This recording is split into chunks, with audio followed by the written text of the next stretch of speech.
This is the newsroom.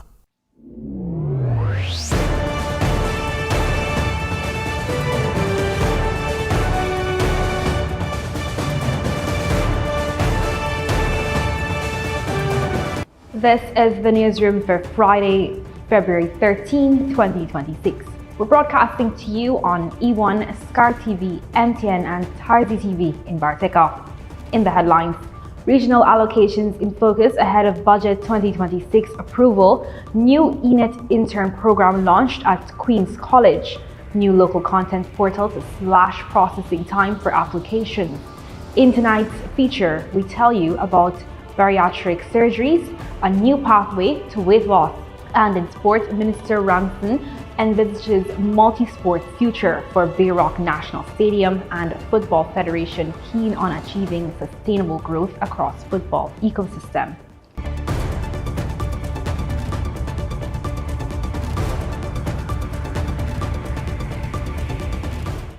With the news, I am Lizzie Yearwood. Thanks for joining us. For more than 12 hours, parliamentarians delved into the allocations for each administrative region, scrutinizing how the funds will be spent on administration, agriculture, education, health, and public works. Supported by regional officials, Minister of Local Government and Regional Development Priya Manik-Chan fielded question after question as the consideration of the estimates. The consideration of the estimates is a crucial parliamentary process that involves getting into the nitty-gritty of the budget and figuring out exactly what huge sums of money are meant to be spent on. It is expected that the consideration of the estimates for the $1.558 trillion budget for this year will conclude late Friday night. After that, the budget is expected to be passed. But before all of that, all of the regional funds were scrutinized for more than 12 hours from 2 o'clock Thursday afternoon to about 3 a.m. Friday morning. Minister of Local Government and Regional Development Priya Manik-Chan sat with her regional teams and took question after question detailing how funds were being spent. How were the specific drains arrived at? How were they identified? Honourable Minister.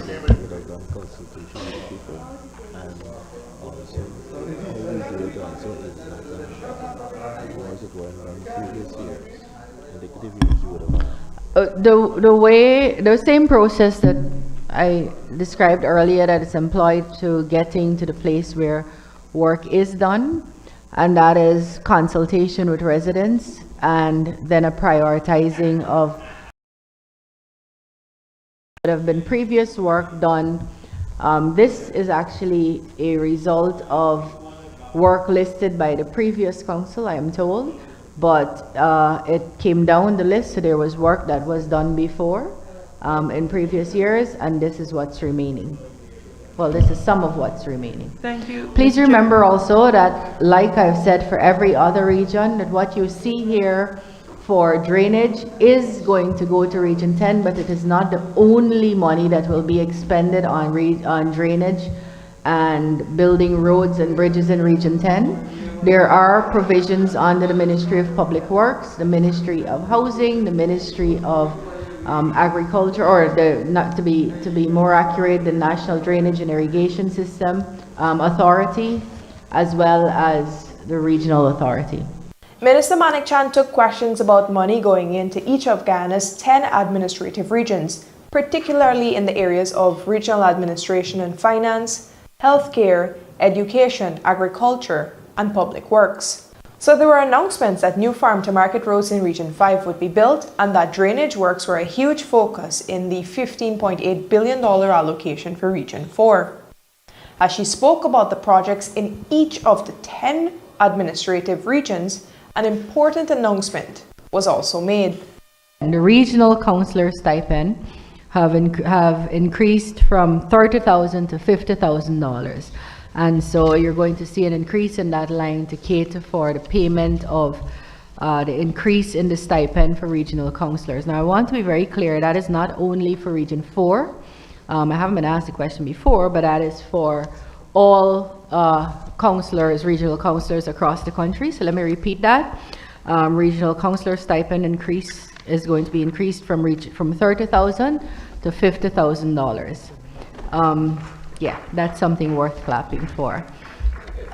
Thank you. Also, the NDC counselors their stipends are increased from $3,000 to $30,000. That is also something worth cheering on. And the chairman or woman for NDCs are moving from $10,000 to $50,000. And the vice chair, who was never paid before, is moving from $0 to $40,000. With those increased stipends, it is expected that the local leaders, the local representatives in each of the areas all across the country will be further incentivized to carry out the government's work and essentially better support citizens. For the newsroom, I'm Vishani Raghavir. ENet has launched an internship program with the Queen's College, offering students an opportunity to gain hands-on experience in the day-to-day operations of the telecommunications company. The ENet Intern program was launched on Friday at the college and builds on the success of interns turned innovators who have already found a home and pushed the envelope at ENet.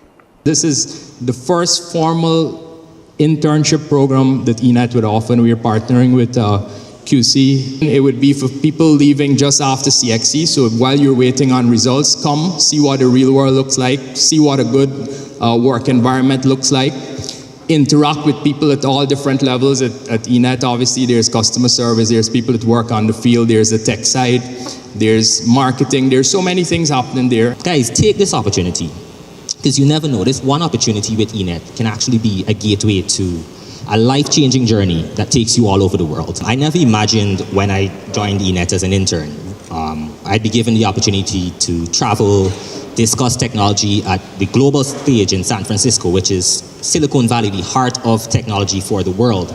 And even now, between myself and my team, we were able to create, launch, and continue to support one of the first AI-driven customer success experiences in Guyana. It doesn't matter which stream you're in, what you are studying, you can go and get an internship. It will help you to understand what is it you're doing in the classroom and to practice and to see how it works. With the launch of a new digital local content registration portal, renewal applications can now be processed in as little as 3 working days, while new applications may be approved within 5 days for sole proprietors. The portal was launched on Friday and is designed to streamline registration and certification for suppliers and contractors operating in Guyana's oil and gas sector. In addition to renewals, for 100% Guyanese-owned companies, new applications will be processed within 15 working days, with renewals completed in 10 working days. All other companies will see new applications processed within 21 working days and renewals within 15 working days.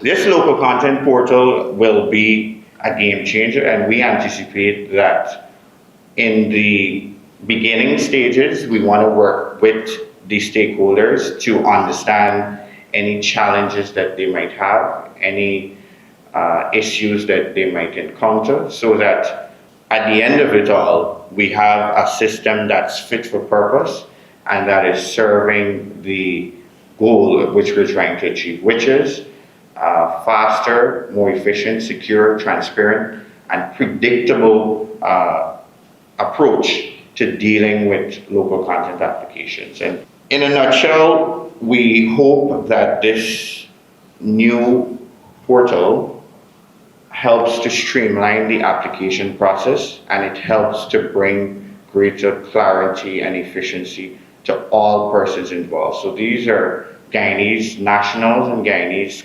companies looking to get certified, as well as once they get certified, it helps the contractors and subcontractors be more efficient in their supply chain and their procurement activities.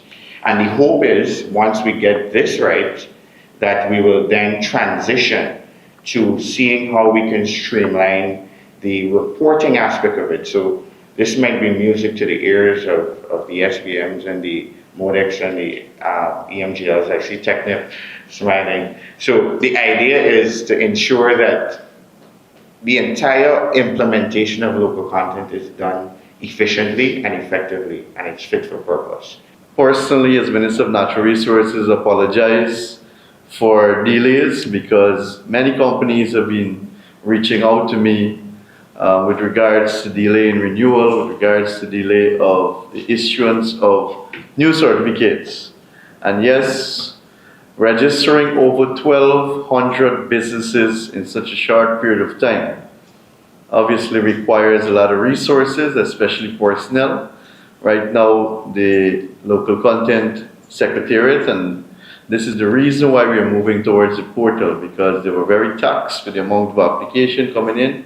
And as you would imagine, we need to ensure that the due diligence on especially new applicants are done, mainly because in the past we have had some bad experiences where people were trying to establish shell companies so that they can get past the legislation. We have had cases of fronting, but I'm happy to say that over the last year or so, we have seen a greater degree of compliance by Guyanese businesses and foreign investors that are partnering with local companies.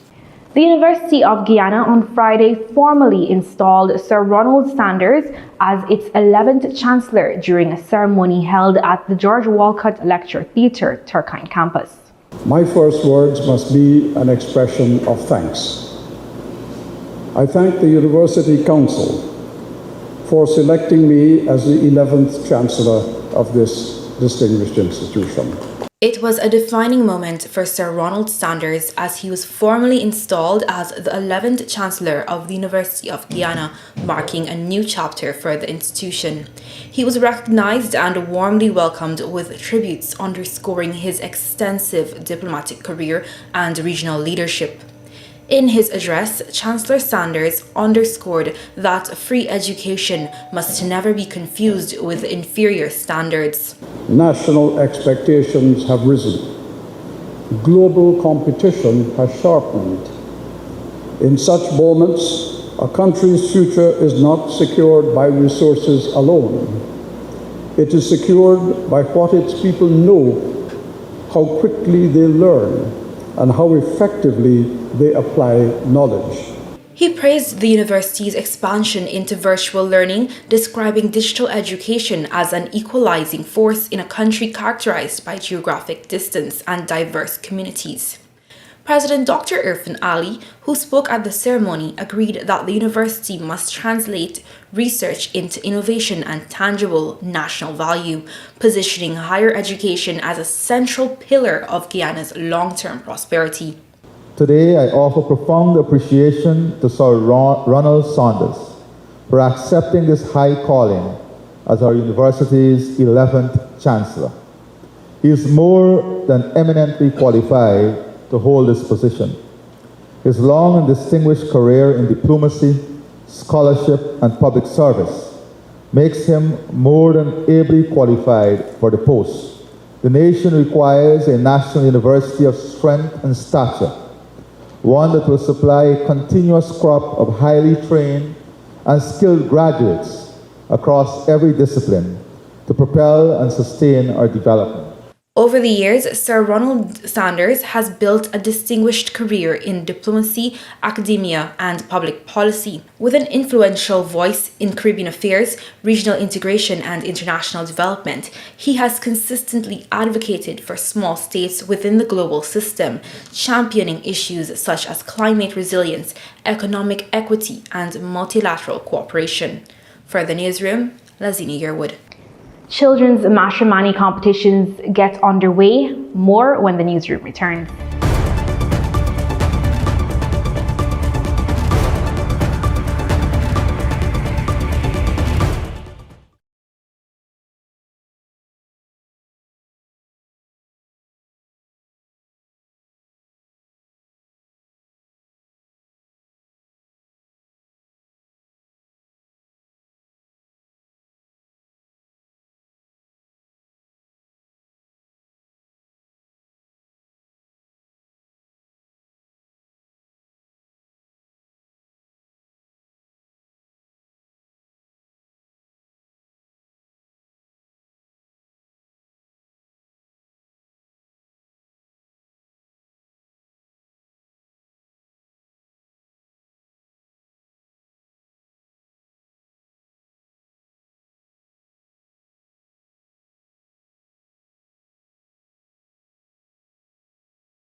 Welcome back. This is the newsroom.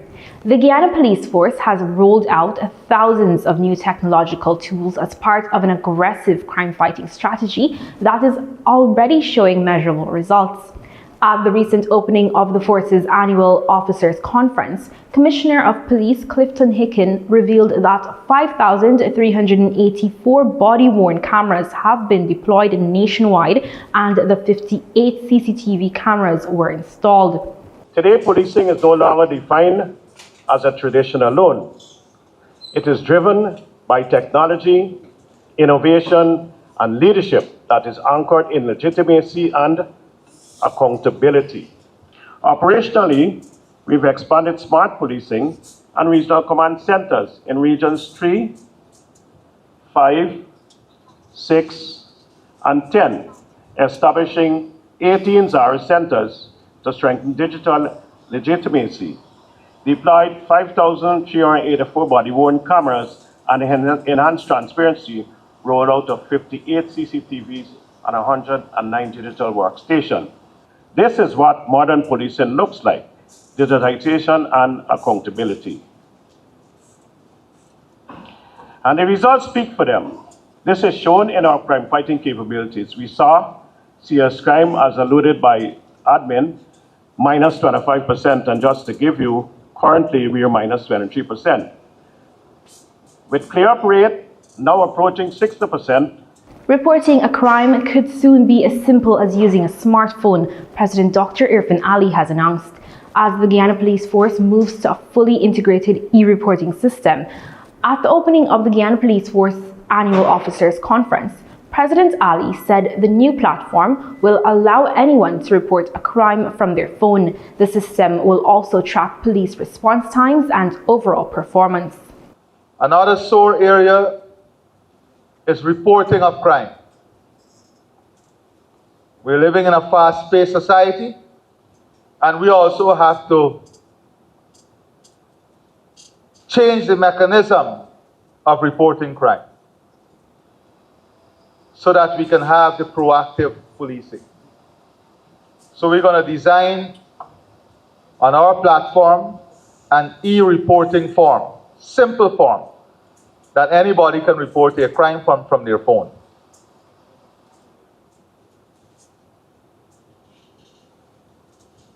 And that report will be electronically sent to the nearest police outpost, because all of our police outposts will be integrated. In that way, we can track response, we can track performance.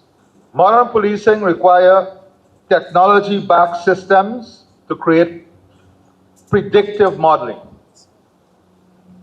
I've asked a team to come up with the best technology in developing predictive modeling so we can have proactive policing. The world has advanced to a place in the security landscape where circumstances, crowds, situations, movement are critically analyzed to create predictive modeling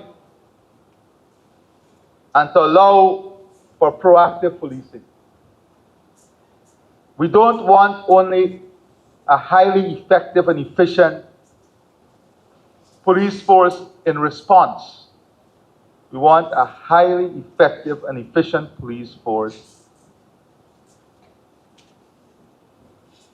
in proactive policing. Children from across Guyana opened the Ministry of Education's National Calypso and Dramatic Poetry competitions for Children's Matrimony 2026 at the National Cultural Centre.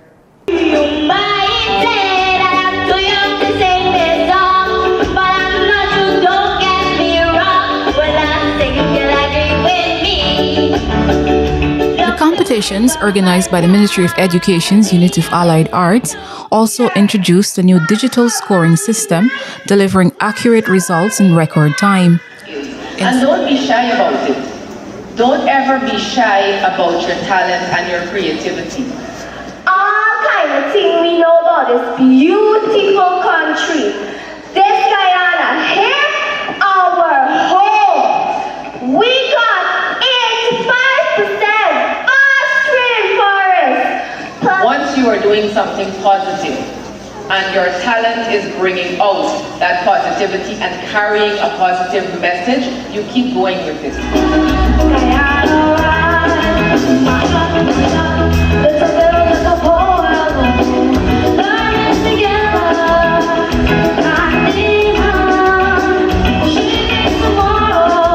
So we don't just want children who are doing well academically, but we want you to do well all around. Whether it's sports, whether it's culture.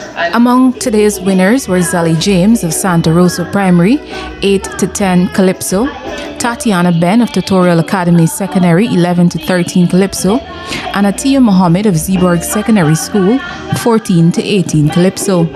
In dramatic poetry, top honors went to Amia Peters of the number 29 Primary School, 8 to 10, Blessing Peters of 3 Miles Secondary School, 11 to 13, and Kareem Jabor of Christchurch Secondary School, 14 to 18. For Newsroom, it's Anela Patwo. When the newsroom returns, we tell you about a new pathway to weight loss. Stay with us.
Welcome back. This is the newsroom.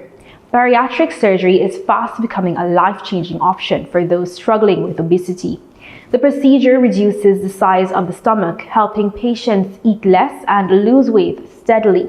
Doctors say that within 6 to 9 months, patients can shed up to half of their body weight. Woodlands Hospital is now offering this surgery, and their medical team explains how it works and what patients can expect on their journey to lose weight. A bariatric surgery is specifically a weight loss surgery, designed specifically for weight loss. So it involves taking out a significant part of the stomach, and so reducing the capacity of the stomach, and so reducing the amount of food that the patient can take. And so over a period of time, the patient will lose significant weight. The estimated time is that within 6 months and 9 months after the surgery, the patient can lose about 50%, an average of 50% of their body weight. While bariatric surgery is specifically for weight loss, it helps significantly with other conditions. So for example, comorbidities such as diabetes and hypertension, it reduces the patient's symptoms, and it helps in conditions where the excess weight is a problem. For example, knee pains, joint pains. The persons who qualify for these surgeries are persons with a high BMI, meaning excess body weight. BMI is a body mass index, which means the weight over the height. So everyone's BMI is different according to the chart, the normal being up to 25. So persons with a BMI over 35, with no comorbidities, or if they have a comorbidity, meaning hypertension or diabetes, and a BMI of 30, they qualify for the surgery. So with a high BMI, this person is unlikely to lose weight with just diet and exercise, or it's proven to be difficult. Losing weight in these conditions, they need a lifestyle change. So bariatric surgery helps to give them that lifestyle change by giving them like a jump start into the weight loss. There are basically two types of bariatric surgery. There's a Roux-en-Y gastric bypass, and there's a sleeve gastrectomy. Well, we did a sleeve gastrectomy for this patient, basically because of after a consultation with the patient, we have decided that this is the best type of surgery for him. Laparoscopic surgery is different from the open surgery, where it's more of a keyhole surgery. We make a few small incisions. The largest incision is about 1 centimeter. And we use a camera and some specialized instrument to perform the same surgery that can be done openly. Some of the benefits of this laparoscopic surgery versus the open surgery is that, well, one, you have a small incision, so it's more cosmetically better for the patient. Also, because of small incision, you have less pain post-operatively. And you have the same exact quality of the surgery. And it's something that we're seeing a lot of recently with the introduction of weight loss medications like Ozempic or Mounjaro. The bariatric surgery is actually almost double as effective. In persons using weight loss medications, the majority, 50 to 60% of them would gain back their weight after stopping those medications, usually within 1 to 2 years. With bariatric surgeries, the effects are more pronounced. So when they look at 10-year outcomes, they're sustained weight loss as opposed to these temporary benefits with these medications. The other thing is that the benefit on just not with weight loss, but with diabetes and hypertension, there is a 40 to 44% reversibility in persons with hypertension and diabetes with weight loss surgeries. There's a 40 to 50% reduce in cardiovascular deaths, so that's from heart attacks, strokes, especially heart failure. In patients undergoing bariatric surgery, that is not seen. It's about 20% in patients using weight loss medications. And then also cancers, especially is more pronounced in women.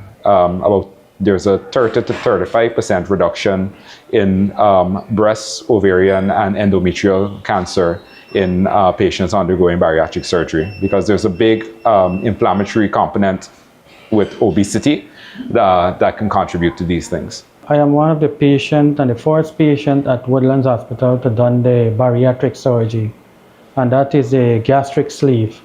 The surgery was done on the 11th of October 2024. I had the bariatric surgery done because I was hypertension, diabetic, and high cholesterol. Also, I used to get a lot of pain. I am in my back, my knees, my joints, and I used to go at the emergency every month, 2 times for a month, to get morphine injection. That's the only injection that helped me with the pains. My starting weight was 350 pounds, and to date I am 235. I lost 115 pounds today. Since after the surgery, I no longer need to use medication for the diabetic, the high cholesterol, and the hypertension. Neither I don't need to visit the emergency anymore because I am pain-free.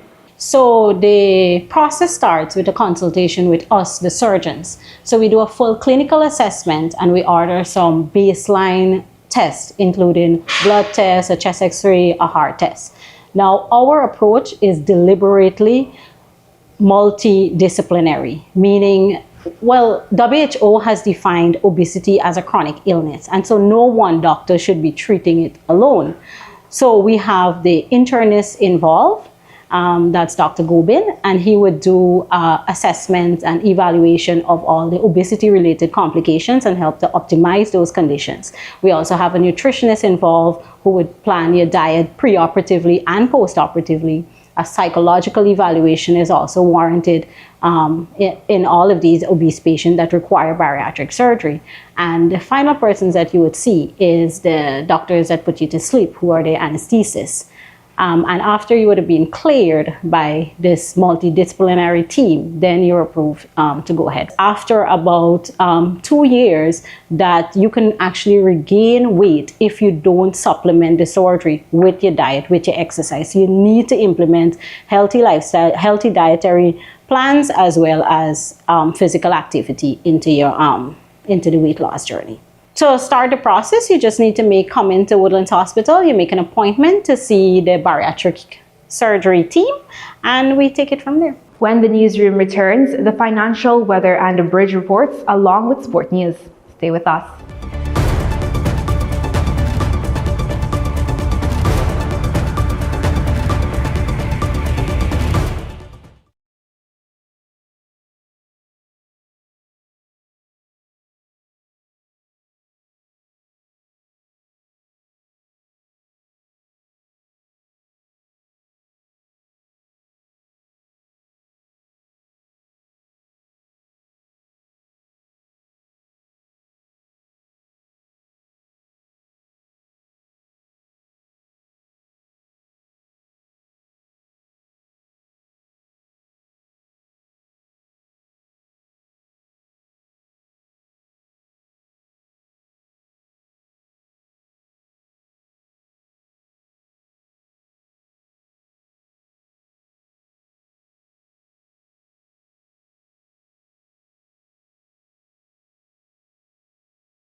Welcome back to Newsroom. Now for a look at what's happening in sport. We're starting us off by telling you that the Minister of Culture, Youth and Sport, Charles Ramson Jr., has indicated that the expansive Bayroc National Stadium could host other disciplines in the future.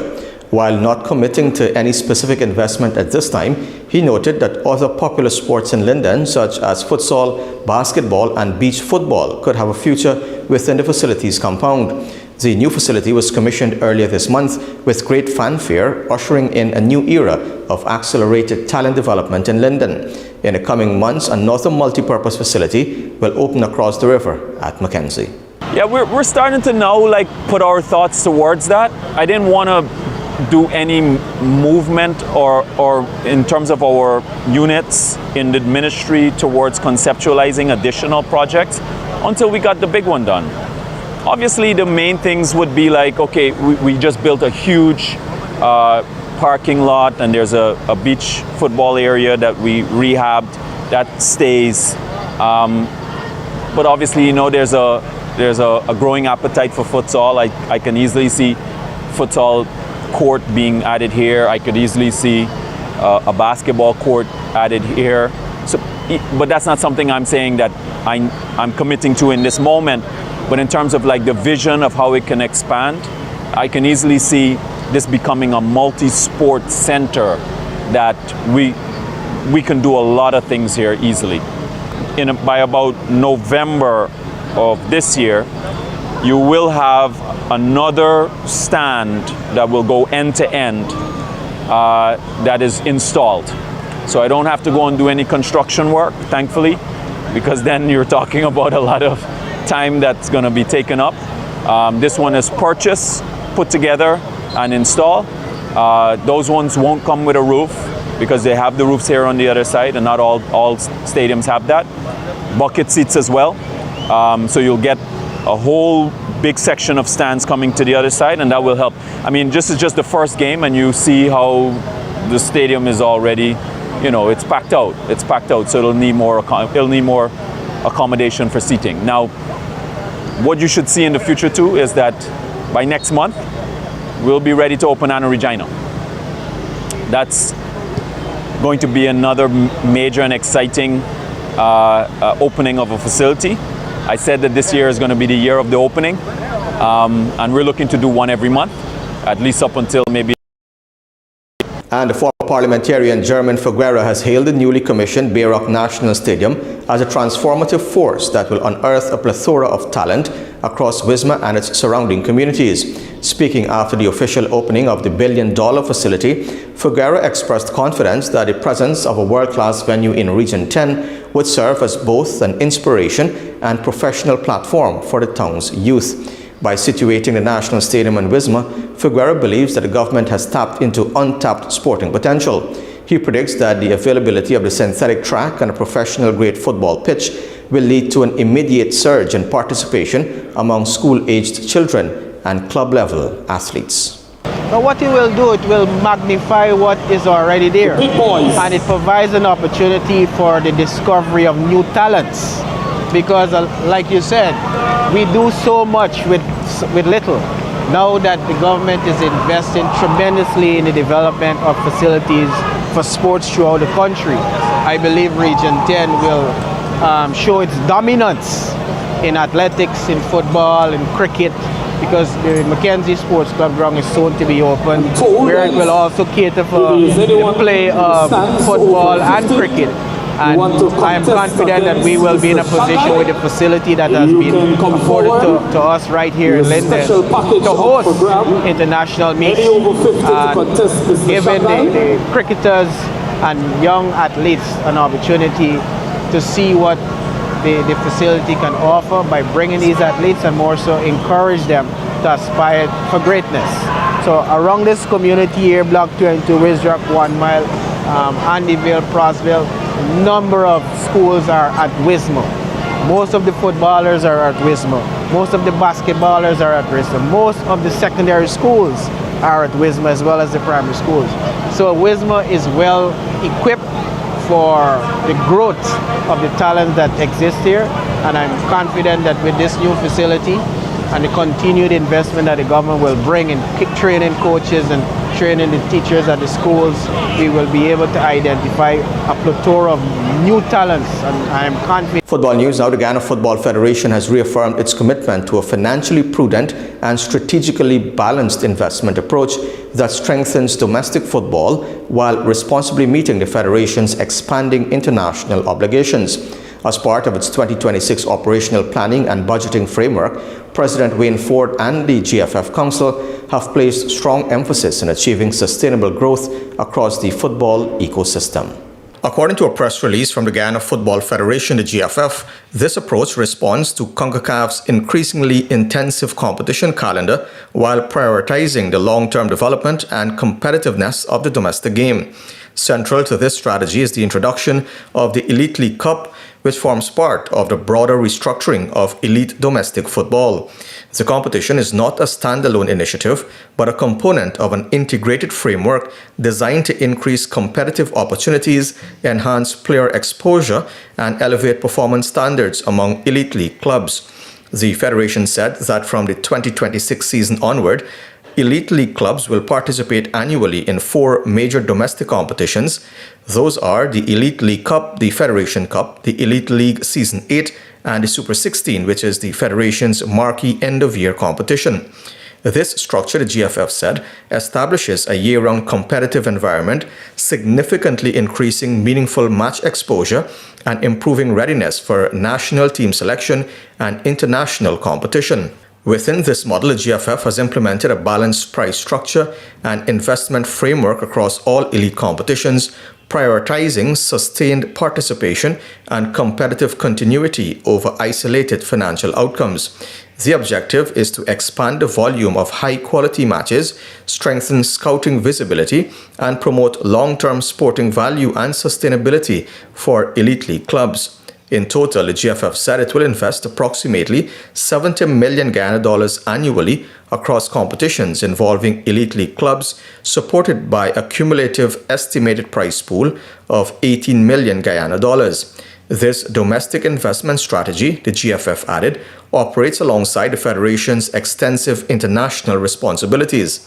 In 2026, projected expenditure for CONCACAF competitions is expected to exceed $226 million Guyana dollars, supporting men, women, and youth national teams across multiple international tournaments. Through this comprehensive approach, the GFF President and Council reaffirm their commitment to building a sustainable, accountable, and competitive football system, one that balances investment across elite league clubs, regional associations, youth and women's football, while positioning Guyana to compete with confidence and credibility on the regional and international stage. Cricket news now. Blessing Muzarabani claimed the career best figures of 4 for 17 as Zimbabwe held their nerve to stun Australia with a brilliant 23-run win in the T20 World Cup. Set the tricky target of 170, Australia had looked in big trouble at 29 for 4 before Matt Renshaw and Glenn Maxwell's 77-run stand for the 5th wicket. Australia needed 34 runs off the final 2 overs,